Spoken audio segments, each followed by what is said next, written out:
5.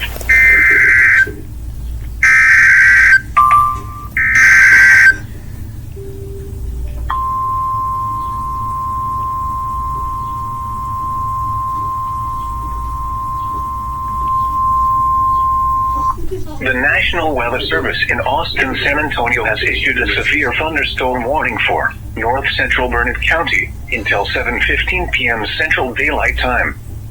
At 6:35 p.m. Central Daylight Time, a severe thunderstorm was located 7 miles southwest of Lampasas, moving northeast at 5 miles per hour. Hazard, 60 miles per hour wind gusts and $half size hail. Source, radar indicated. Impact, hail damage to vehicles is expected. Expect wind damage to roofs, siding, and trees. This severe thunderstorm will remain over mainly rural areas of north central Burnet County. For your protection, move to an interior room on the lowest floor of a building.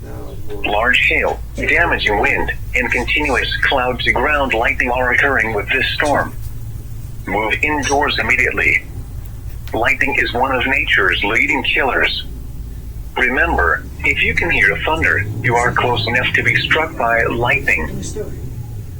Which one do you choose?